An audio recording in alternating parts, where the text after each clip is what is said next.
All right, Joe, thank you for joining me today with Escape Room Daily. I'm excited to hear about your journey and all the exciting things you're working on at the moment. So, can you give me a little bit of background as about who you are and what you do? Sure. My name is Joe Goldstein, and I have been in technology for as long as almost I can remember. I touched my first computer when I was 12 years old. That was way back when you had to connect it to your home TV, which you only had one of in the late 70s, early 80s, and turn the channel to channel 3. I had nothing to save any of my work on, so anytime my mom vacuumed the floor, I'd lose all the coding that I did that day. So eventually, my dad bought a tape cassette recorder, and we were able to save files off to there. But I was learning how to code and debug programs when I was about 12 years old, and decided that this was really cool and it might be something that I wanted to do. I was fortunate enough in high school to have a very forward-thinking high school, and I was able to take computer classes for my junior and senior year, which really kind of gave me my base of learning a Windows operating system. Was able to turn that in, starting into a career at about 20 years old. I'd worked at a bank for a couple of years between 18 and 20, which taught me customer service, which is becoming really valuable as well. And for the past 37 years or so, I've been in technology. I've had my own managed service company. We focus on cybersecurity and managed services for healthcare clients. And I've been doing that for the past 16 years. Before that, I was doing Fortune 500 consulting in the healthcare space as well. And before that, I worked at this little company called Intuit, and they're one of the little projects I had that was mine. Kind of launched this thing called TurboTax for the web way back in the day on the technology side, and I was responsible for cybersecurity for Intuit and our data center there. And at one time, we had the second largest Microsoft data center in the country next to Microsoft. So Wow. it was a great training ground, a great learning ground. I learned a lot about cybersecurity at that point. Got to interact with some people who have done some amazing things way before they were big names in cybersecurity. They were doing pen tests and such for folks like E&Y, and I had an opportunity to learn from those guys some of my trade craft. So very fortunate to do something that I love and being able to continue to do something that I love. Awesome. It sounds like being writing your own programming and things like that start tying into a little bit of the puzzling space. Obviously, with cybersecurity, things like cryptography and things are also in that line. Is that sort of tinkering, kind of building part of your life in your brain? Is that kind of what got you into escape rooms and that sort of experience? Like, did you love puzzles growing up? Not necessarily. I've just always been a logical thinker. I tripped into escape rooms completely by accident. My family and we were in Vegas.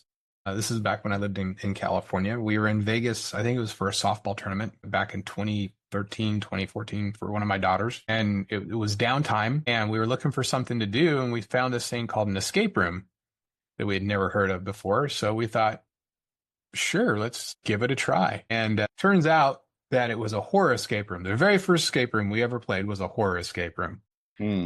And it was based on a B horror film, and it had props from the movie in it. And I wish I could remember the name of it. The name's escaping me right now. We played it, and at the time, my kids were, my oldest was probably 14 or 15. My youngest was like 9 or 10.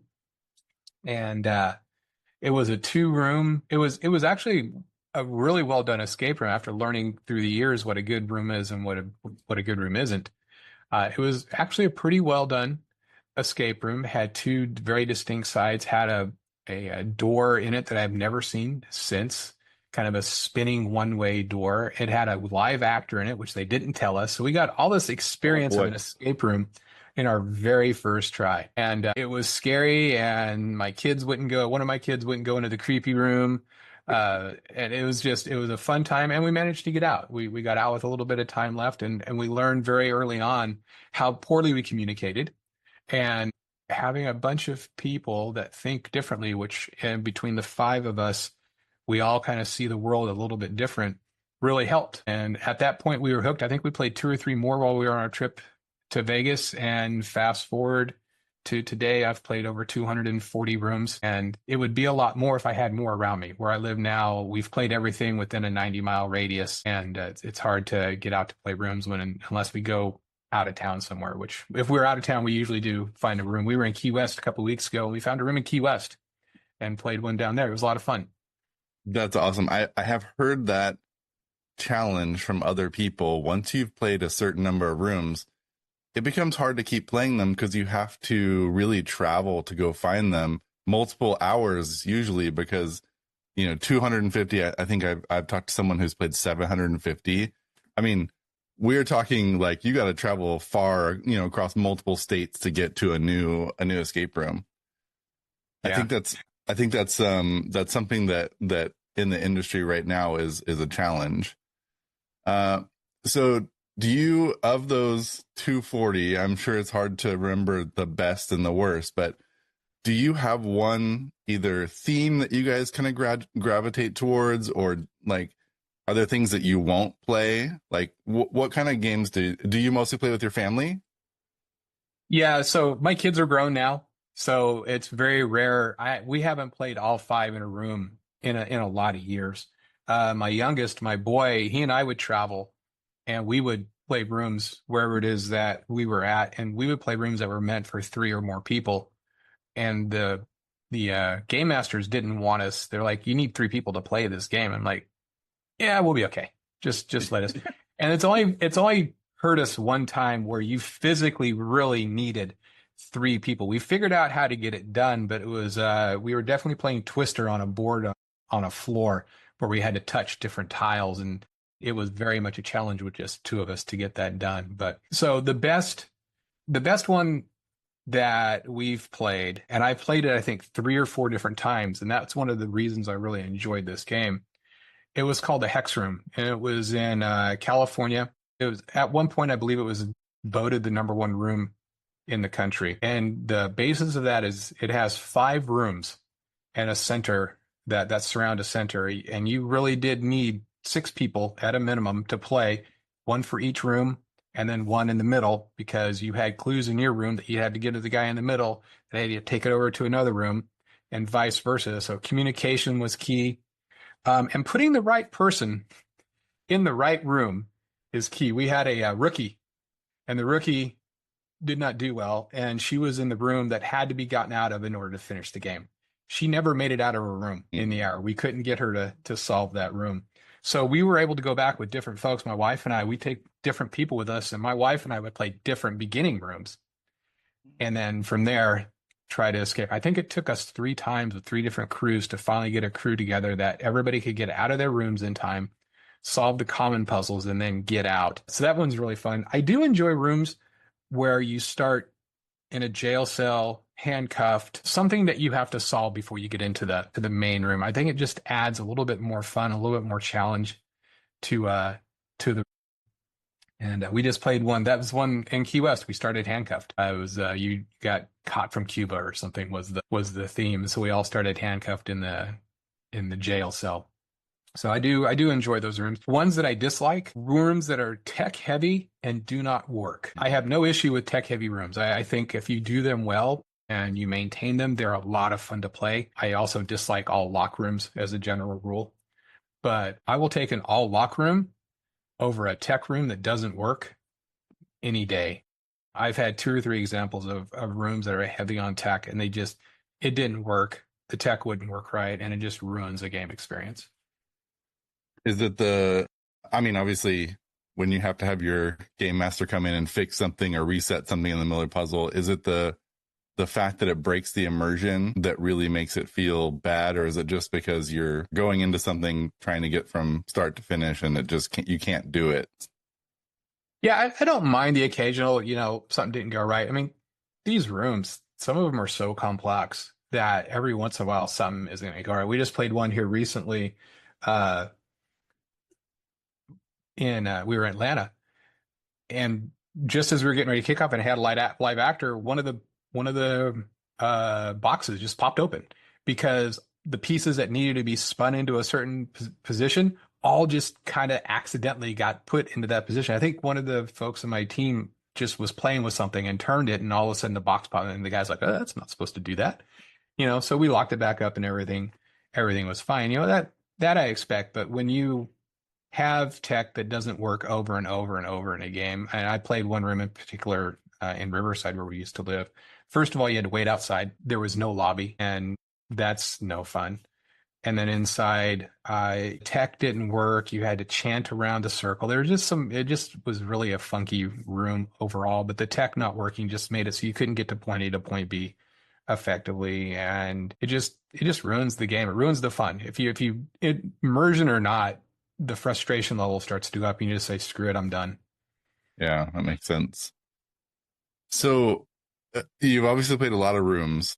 Was there a point when you realized that this wasn't just like a casual hobby that you guys had, but you wanted to do something more serious, like maybe have an escape room of your own or be part of an escape room kind of business? For years, I've wanted to have an escape room. It's just finding the people to do it. I am not the crafty buildy person. I can come up with the room design and the overall theme. I can do the tech. I can't build. I'm not that, give me a hammer, nails, and wood, and it's going to be a disaster. And that part of it really is necessary, I think, from an owner to keep the cost down, because the cost of entry is quite significant if you're going to do a decent job on the rooms. And I'm so busy with my business that I would have to be semi-retired out of what I'm doing right now in order to even contemplate doing that. And I know that one or more of my kids would probably come down and help me do that if I really asked them to, because they enjoy it and they understand the industry. But when I had the opportunity with cyber escape rooms, I'm like, okay, it's not an escape room business, but it's, I don't know, maybe the next best thing. It combines something else that I really enjoy doing, and I get to be creative. I already created one room, or one kit for a special occasion here in Southwest Florida. I built a 45-minute game for a marketing event that was very specific to the car industry, and got a lot of great feedback from that. In fact, that became the basis actually for one of our games within Cyber Escape Room now. So I get to do more of that, which is going to be really cool. I get to build some more games, and that's really what I want to do anyway. And I get to do it on a scale where I don't have to invest hundreds of thousands of dollars and hope that people walk through the door to play and enjoy. That's a great point. I have spoken recently to someone who does mobile only escape rooms here in the US, and they started from a brick and mortar. And since they moved into mobile escape rooms, they've never really looked back because of what you kind of talked about is like the upkeep of the facility, having rent for a monthly basis. Like there's a lot of costs that go into having an escape room. And you talked about cyber escape rooms. So can you give us just a little bit of background about what that is? Sure. Cyber Escape Room is really taking what traditionally in our industry is very boring, very mundane, but extremely necessary, which is cybersecurity training for the masses. Typically, what you see, it's going to be a little animated movie, maybe a slideshow, a presentation, maybe you get a little test at the end. People zombie click through these, or they, turn on the video, walk away, and come back. So we don't feel like people are really getting the training they need, and it doesn't take very long to look at the news and see all the different breaches that happen. And most of those are related to somebody making a mistake, being human, and clicking on the wrong thing or giving up their information to the wrong people. So what we've come up with is, the tagline is cybersecurity that's not boring AF. And it really is, it's interactive. So each game, we have physical kits, which we can either send to a corporate location or bring with us and do a proctored game. They teach specific cybersecurity principles in an interactive fashion and in a teamwork scenario. So you have 4 or 5 people working on a kit trying to get to the end game. And along the way, not only are they having fun, but they're learning about principles of cybersecurity that they've zombie clicked through or seen in a presentation or been told a million times by their cyber guy or their IT guy. Don't do this. Use a good password. Don't put it in a text file. Don't do this. Don't do that. Don't post so much on social media. Don't use passwords from social media. All the things that we hear all the time. but maybe it doesn't click. And during the games, you get to see exactly why you should or shouldn't have that behavior. So one of our games is Heist. It's very much password centric and how, password hygiene centric and not scanning dodgy QR codes, which is a whole other area that we as a society have normalized and as an area of risk. And we have others that are about insider threats. It's all based on Sherlock Holmes type era, and it's called oh my goodness, the name is escaping me now. I have to come back to that. And then we have the latest one, which is Breach, which is exactly Elementary. That's the Sherlock Holmes one is called Elementary. Then we have Breach, which is the newest one. It's kind of a Clue-like scenario, and it's all based on a cheeky hacker that has taken over your environment. But instead of wanting money, he's just trying to teach you a lesson and gives you an opportunity to get the unencrypt code if you can follow the breadcrumbs that he's left to show you how he got in, which is how people learn about along the way of how that breach could happen. So those are all kind of like the physical games. And we have some online versions of this where we have something called the Syndicate, which is coming in the next month or so. And it's going to be a web-based game that is very much the same feel. Instead of being physical, they can, for remote areas, they can come through this and be interactive in the game and still learn some great cyber principles. And then we have the really cool stuff, which is like AI vishing, where you get a phone call, sounds just like a person, it's AI, and the AI has been given a task to get information. Now, obviously, we train the folks using that same tool before we do that, before we send the unknown call in. But it comes in and it could be CEO fraud, it could be HR fraud, trying to get a social security number or changing paycheck accounts. Could be a call from IT saying, hey, we need to update your PC, but we need your credentials to do that. So the most modern types of threats that we're seeing today, which are really going to be based on AI, we're already building tools around that to train folks on how not to fall victim to it. Mm. So, and I'm just going to say something that I think is already clearly obvious, but your primary target market is corporate. Yes. Yes, we're looking at large corporations. We do have, we can fit into SMB, but what we've found so far is large corporations are kind of the sweet spot for this because I think they have the biggest need and they have a really hard time finding creative ways to get this information out to the masses. And I've already talked to multiple corporations that have kind of implemented this in one way or another. They've built their own escape room and they like the idea, but it's so time intensive, right? To do a one-off, then have to redo that every year. So we're able to come in and provide fresh ideas every year for them, and they don't have to invest all that time building it out. And so you mentioned little pods of 4 or 5 playing a kit. Is that you're able to deploy the same game maybe over, multiple groups to be able to play at the same time, or do you usually kind of like stage roll this out so it's not a whole day of activity for an entire department or something? So that would be up to the company how they want to do it. So kit is in some cases it's a backpack. In other cases, it's a briefcase. In other cases, like Elementary, it's a little chest. So a kit is just a self-contained puzzle, really is the best way to put it, or multiple puzzles. And so for every 4 or 5 people that we would have a kit. So you could have a room, we could have 50 people in the room. We bring 10 kits to do that. Every 5 people would work a kit. Now not only do you have the teamwork aspect, you have the competition aspect. Who's going to get there first, right? Which makes it more fun. And you get people who are not normally, competitive or kind of, that way, but you see those juices start to get flowing. And just like any escape room, you typically have the one person that takes over, right? And tries to do everything. And sometimes things get left behind because they're not communicating well. And you have to kind of remind them to communicate. You get other groups that overthink it and over-engineer it. It's an escape room, just in a smaller package and teaching some really important principles along the way.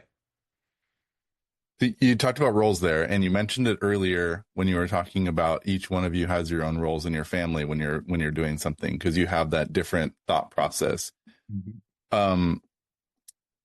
What do you can you like name what you think the different roles are that work in an escape room, or ones that you see people sort of taking on? You talked about the one who is leading or like wanting to take charge of things. I've definitely seen that person. But do you Yeah, see if there's other sort of valuable skill sets that people have when they're using or getting out of an escape room? sure.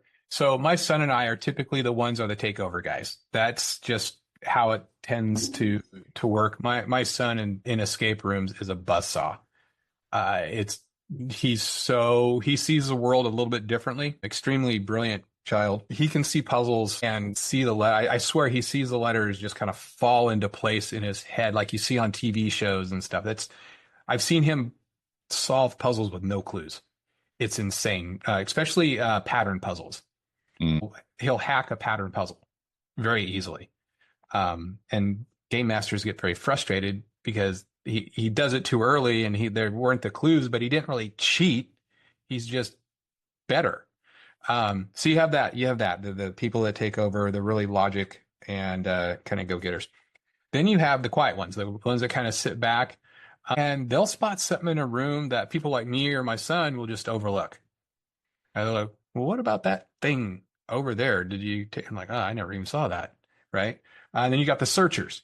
The searchers are able to find stuff that's hidden that nobody else can find. And that is such a key, especially in a regular escape room, it's such a key skill set because a lot of times these, escape rooms will hide things kind of in plain sight, maybe a little bit tucked away. And without it, you can't move forward. So having the searcher is definitely uh, needed. Then you have the organizer, the person who makes sure that they're writing down everything and they got all the puzzles put out and understand this one's a 4-digit lock, this was a 3-digit lock, we need a 5-letter word over here, whatever it happens to be. So I guess those are kind of the core mentalities and folks that you see, at least that I see in my games that kind of come to the table. Yeah, and I can see how those would relate to roles within an office too, right? You do have like project managers, or you have developers, like whatever they are, you have these sort of different aspects. I agree with you. I see that all the time too, and those are pretty much the ones that I see also in my groups. Um, so let's transition a little bit. So we've talked about cyber escape rooms. So cyber escape rooms started in the UK, is that right? That's correct. Yeah, so a very brilliant lady named Amy out in the UK kind of came up with this idea that escape or cybersecurity is boring. How do you fix that? And Mm. her idea, I believe, in the beginning was the PAX, and so she kicked that off. I think it's about 18 months ago now. I came across the company back in January of this year, and I sent like, "Hey, this is really cool. Cybersecurity, it's escape rooms. What could possibly go wrong?" And I reached out to Amy and we chatted for a while. And after kind of going back and forth, I'm like, this sounds really cool. You can't deliver in the States because you're just too far away. I'm in the States and I really like this idea. Let's partner up. And so that's what we did. But the idea initially was to just take the boring out of cyber training, and because it just doesn't stick. And we see it over and over again, it doesn't stick. So from that, it's expanded into many different things now where we have online things, we have the AI based vishing. At some point, we'll have augmented rooms where you can use your phone and walk around a venue, probably like a conference or something, and you'll look at a table with your phone and a treasure chest will pop up there and you'll work whatever's on the treasure chest. So you can do like a virtual escape room just through augmented reality. So there's some really other cool things that are coming down the pike that will kind of feed into this overall, not making it boring and keeping the learning fun. Okay, that's great. That's a good sort of transition.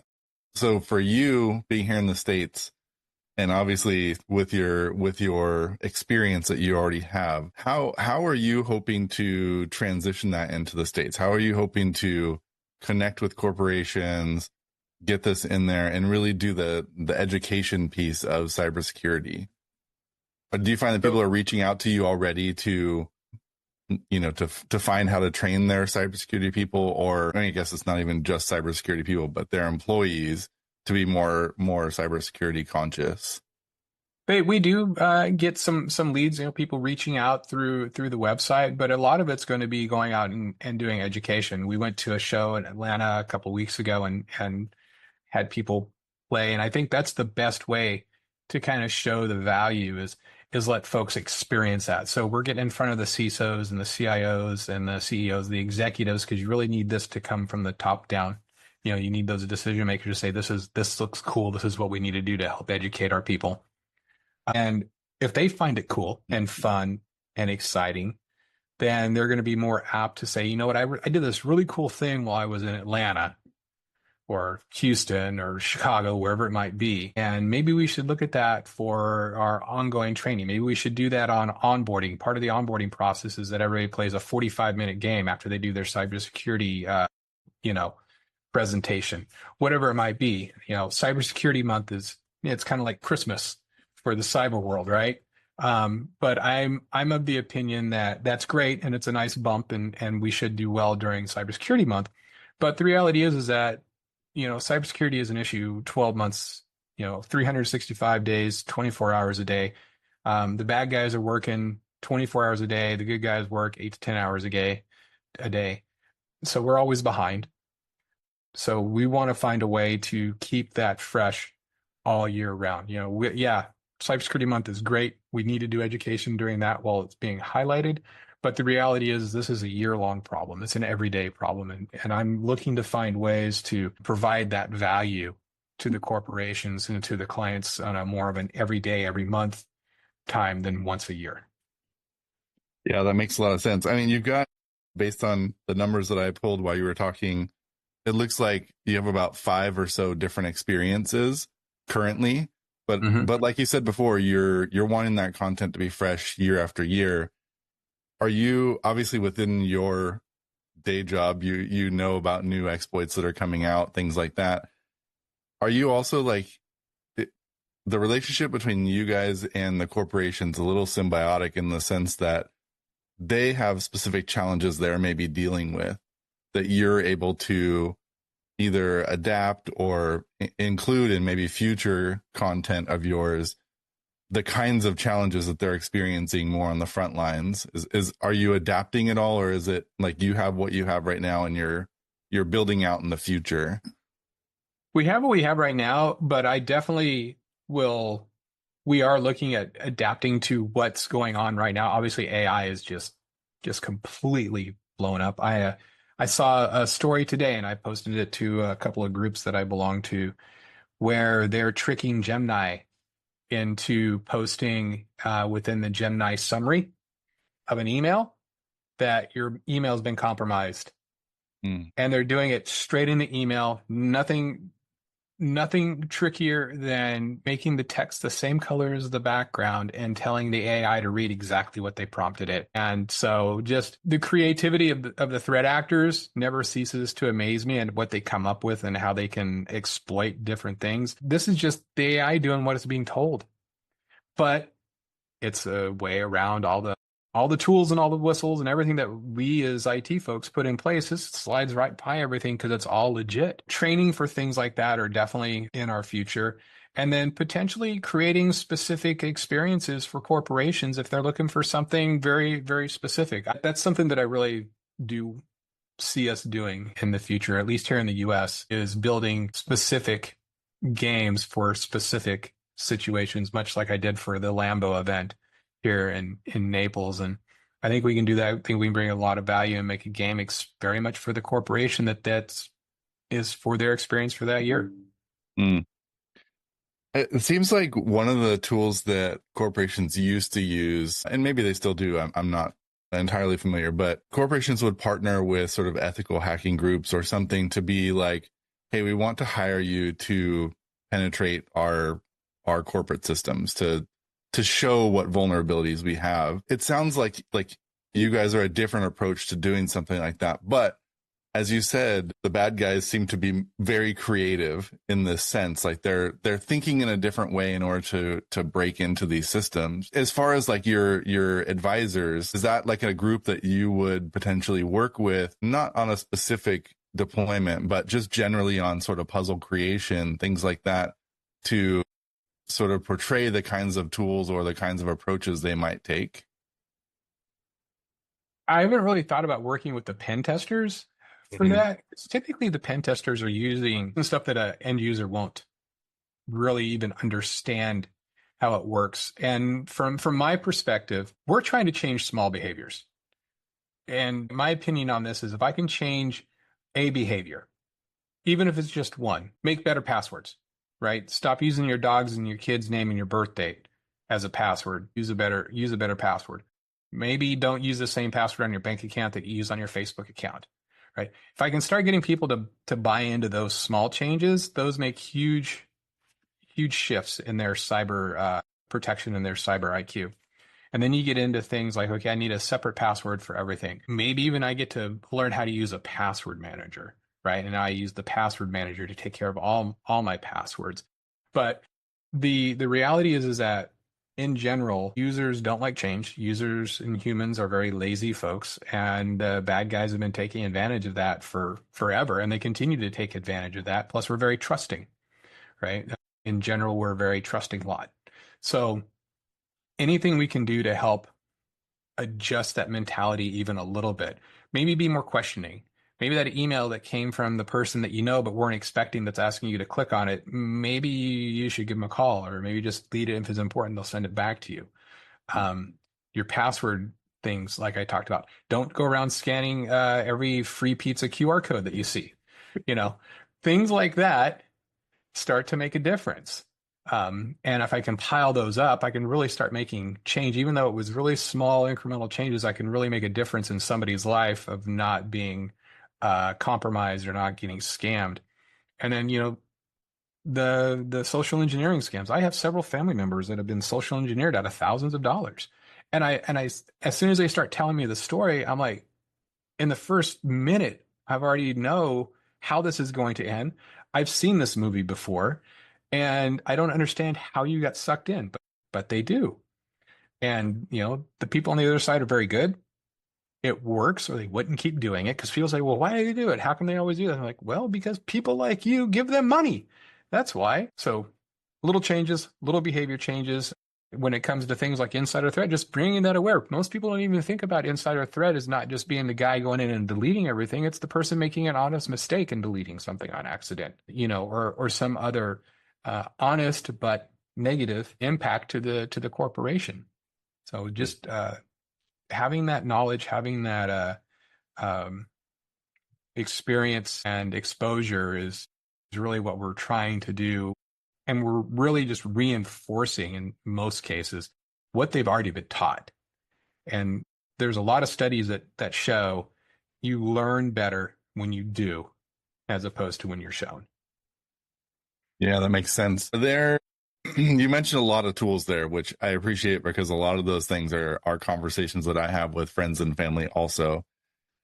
Are there specific tools that you find are sort of baby steps to getting people to either think more secure or act more secure, or just have that different mindset? Are there different, like, just small things? Because you did talk about small things being the key, Mhm. like baby steps. Because I think, like a password manager, like you mentioned, it's a gateway into, I feel like it's a gateway into starting to think about like that vulnerability that you have, which is probably your memory or your brain, right? You have limited space in there, and you are going to either run out of it. So you're either resetting passwords all the time, or you just use the same password over and over for every single thing, or you name your password whatever service you're logging into or whatever it is. Right.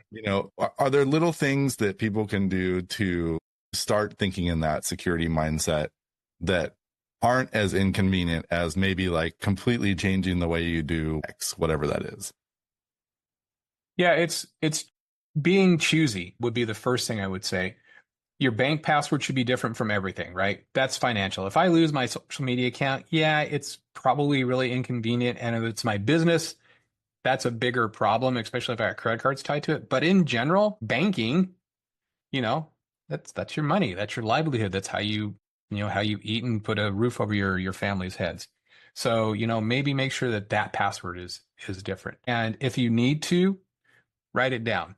Now, don't write it down and put it on the cork board. Write it down in a book or something and put the book in your desk. And the reason I say that, and I hate saying that because I know it's not great advice, but it's better advice than keeping it on a bunch of stickies.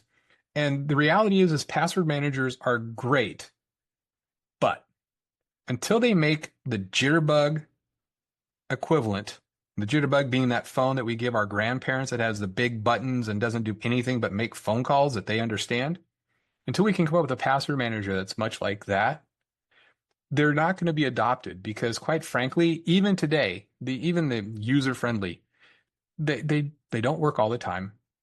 They aren't really that user friendly. They do take some amount of getting used to. Even if you're an IT guru, they take time to get used to. And most end users aren't going to spend the time trying to figure that out. And either they're going to pitch it or they're not going to use it the way it was designed to be used.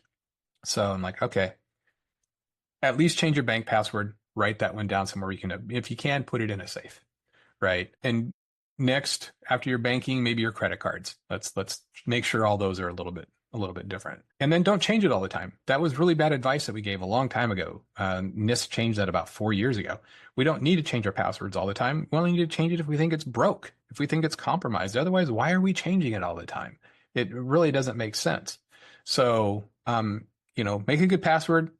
If it's not broken, don't fix it. Keep it written down, keep it separate from the other stuff. And then as you get more comfortable in that arena, then start changing your passwords in other areas. And then if you really are starting to get goosey, go look at a password manager and see if you can implement that into your life. And that's just the password side, right? Simple stuff. Keep your device up to date. I can't tell you how many people never check their PCs for the patches, or they don't update their phone, right? They just leave it. Now it's more forced on you. Even the phone manufacturers are kind of forcing the happening, but keeping your iPad up to date, buying new hardware before the wheels fall completely off of it because it's so old you can't update it.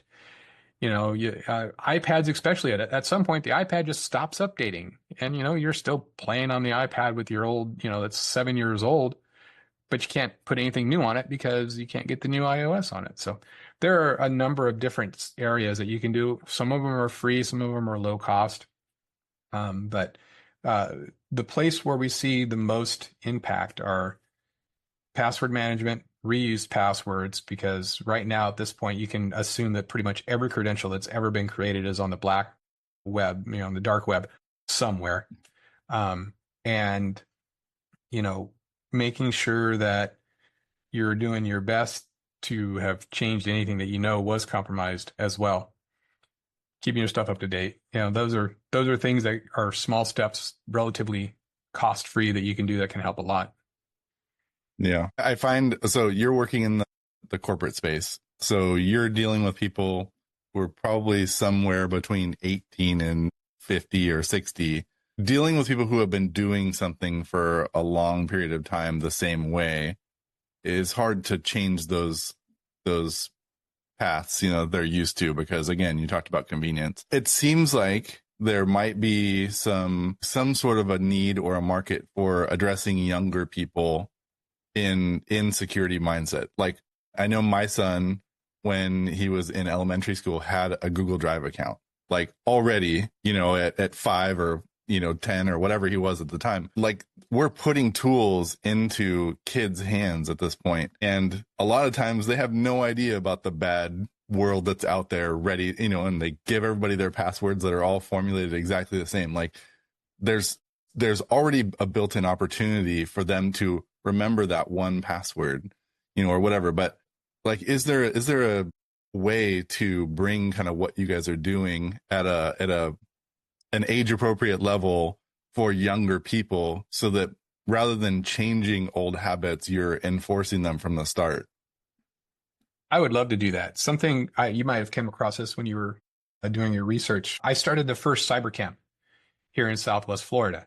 And so we just had our third year was this year, and we invite incoming sixth graders. So on Friday, they were a fifth grader. On Monday, they come into camp as an incoming sixth grader, and then we have all the way through seniors through that in that camp. And this year we had 230 kids apply, and we could only take 70 because we only had seats for 70. The first year we had 30 kids total. So that program has grown exponentially, and my intent is to push this all the way down to kinder because we need that level of training. We think that because the kids are growing up with these devices in their hands and this access to all this information, that they understand how to protect themselves. And that couldn't be farther from the truth. They know how to play the game. They know how to use the phone. They know how to hide their stuff from mom and dad, but they really don't know much about good cyber practices. And you're right, very much in school, your password is your student ID. So now not only do I know my password, I know every one of my friends' password if I can figure out what their student ID is, which is usually on, they have an ID card. It's usually on the ID card, a quick picture, and I have their access as well. Other things kids do, my son, when he was 12, wrote encryption, gave it to his friends, and they would chat on Google Docs so their teachers couldn't understand it. Right? So they Yep. not only are you giving them tools, you're not really policing them, letting them kind of do what they want. The first time a teacher saw a gibberish doc going back and forth, they probably should have questioned it. He was also getting around all the school safeguards when he was in ninth grade. We give them the technology, but we don't teach them how to use it responsibly. We don't teach them how to be responsible with it. We say don't bully and don't do these things, but we don't really give the kids the skills needed to do it successfully. And we're teaching them bad habits. Your ID is your student ID, and it's always going to be your student ID, and all your friends around you is their student ID. Well, maybe that's not the best idea. Maybe we should teach them about passwords and how to keep their student Google account safe or whatever other accounts, because these kids have a lot of accounts.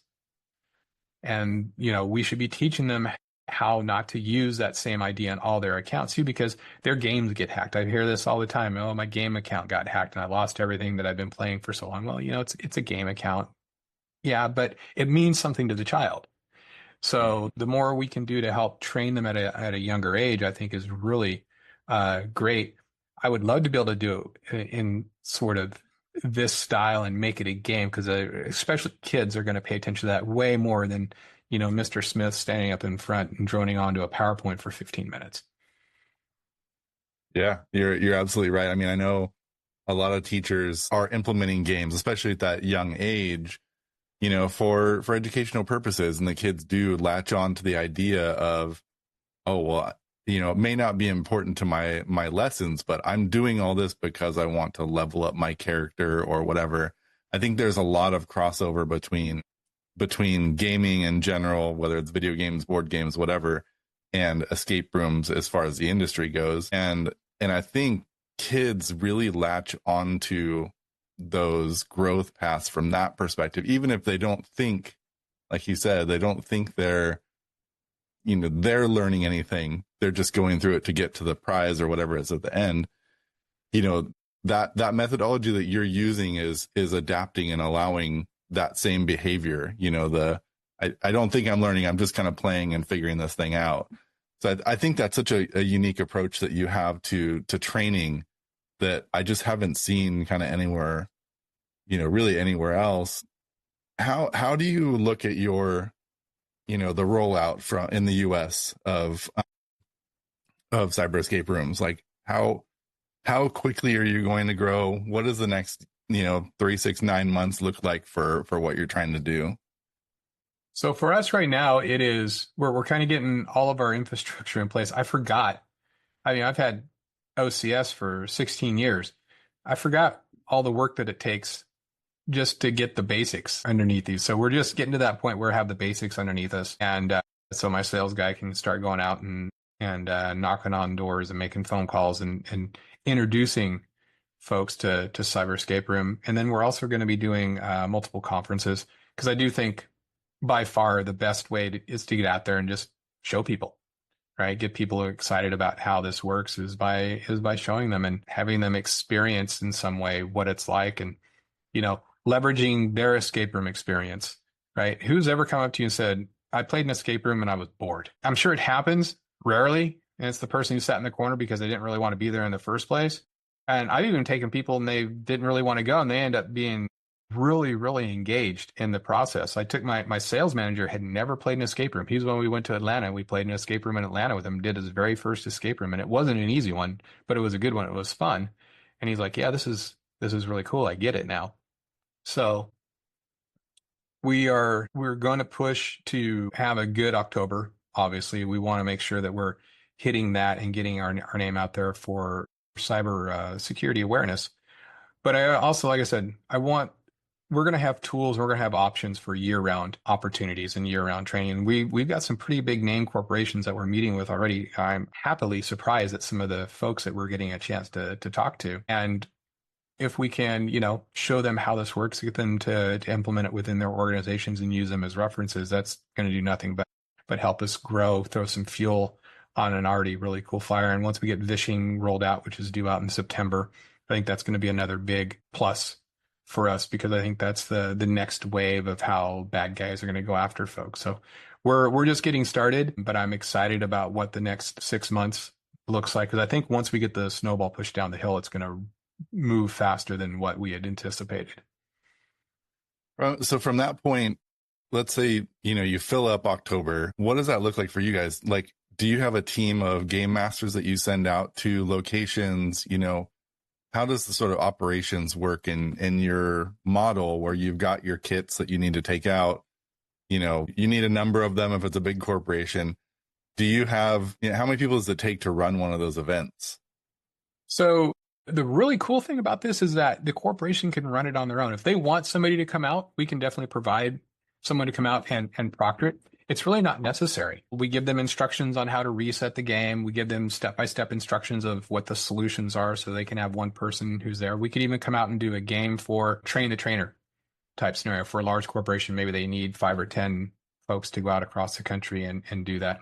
The packs are very easily scaled, right? Each pack we can put together relatively quickly to get it out to locations. I have inventory of them, and then if we need to scale, we can scale probably within a week or two pretty quickly. But it's really designed to be played without having somebody there. So if a corporation wants to run a day of training or 2 days of training, they take it for a week, they run people through it, and they send it back. And it's really a great model because they get it, they get all the benefit of it, and then they can ship it back. They don't have to do any design, any time trying to figure out how to do the game. We tell them how many people they can run through it, how many bags they're going to need, how many kits they're going to need, the skill set of the person running it. And you get somebody in there from the cyber team, especially in larger corporations, who's typically not very popular, right? We're the best PR for a cyber team, right? Because we made it fun. And so that's kind of how the scaling works. Now, obviously, we only have so many packs. So if people are coming to us on September 29th saying they need 30 packs, that might be a run, might be tough. We'll do our best. But, it's one of those things where we can scale it. We can scale it quickly. We can provide people to come out and run it, but we don't necessarily need to. They can do it on their own. Okay. Do you do you see for the escape room industry as a whole, any sort of trends that are aligning with what you're doing, like being more mobile based, or is that a specific niche that you're able to fill because you're targeting maybe a different market than the day-to-day escape room kind of industry people? Yeah, I think we're in many ways very different than your traditional escape room. There are a couple of things. I have found mobile escape rooms to not be very good. The few that I've played have nothing to write home about, right? Just in general. Maybe somebody's doing it right and has a good one that I haven't had an opportunity to play. I'd love to do that because I'd love to be able to say I've played a good mobile escape room. I can't say that right now. And our audience is different, right? We're not just looking for anybody, if you're in Orlando and on vacation, come play an escape room because that's what you do when you go to Orlando. We're serving a purpose other than just fun. We want to be fun and we are fun, but we also want to educate. And I don't think education is very high on the list on escape room things to do. A true escape room is make it immersive, make it challenging or as challenging as what you want it to be, and make it fun and make it so people will talk about it after they leave. Where what we're doing is we want to make it fun. We want people talking about it after they play, but we also definitely want to educate them along the way.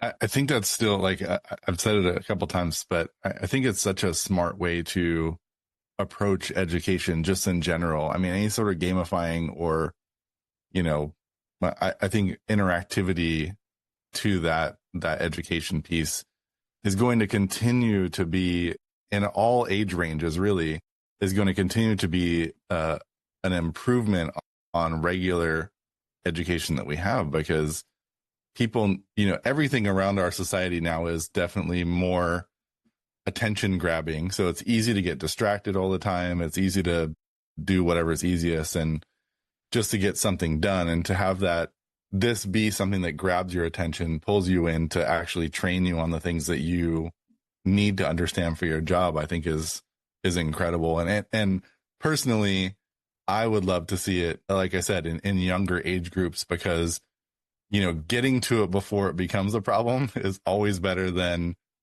trying to fix the problem after it's already there. It's much easier to create a habit than break one, I think. Yep. Yeah. I think you're absolutely I've heard right. that a number of times over the years. It's much easier to create the habit than break the habit. Cool. Well, we are wrapped up here at time. I just wanted to thank you again for taking the time. I really value what you're doing, in corporate America and security. I think it's just all around us all the time. And I think you guys are taking such a great approach to it. So thank you for sharing your story and kind of the approach that you're taking to this industry. Thanks for having me on. Anytime I get a chance to talk about escape rooms, I'll definitely take it. I think what you're doing is unique and I think is needed, because a lot of folks still to this day, I talk to people that have never played an escape room, and it amazes me that somebody hasn't actually experienced that, because I think it's definitely something that somebody should experience at least once and go see if they enjoy it. It's funny, in all of the conversations I've had in building these stories, every single person I talk to has said the same thing, that they're always shocked when somebody hasn't played an escape room, or they may, like, some people haven't even heard of escape rooms. Like, what is that? Someone in my family I was talking to about this, and they were like what? I don't think I'd like that. I don't want to be trapped in a room, or Yeah. like, it's like this idea. They just don't understand the premise of what you're trying to do. So I think there's still people to reach out there, which is, I think, positive for all escape room owners to know, is like, there is still an addressable market out there of people who, haven't heard of escape rooms or haven't played escape rooms. And so I think what I have seen is a growth in this industry for a long time, and it's going to keep growing, which is great. And I love hearing about everybody's unique approach to what's going on. And so my hope with Escape Room Daily is that we just build community around this so that more people can enjoy these experiences.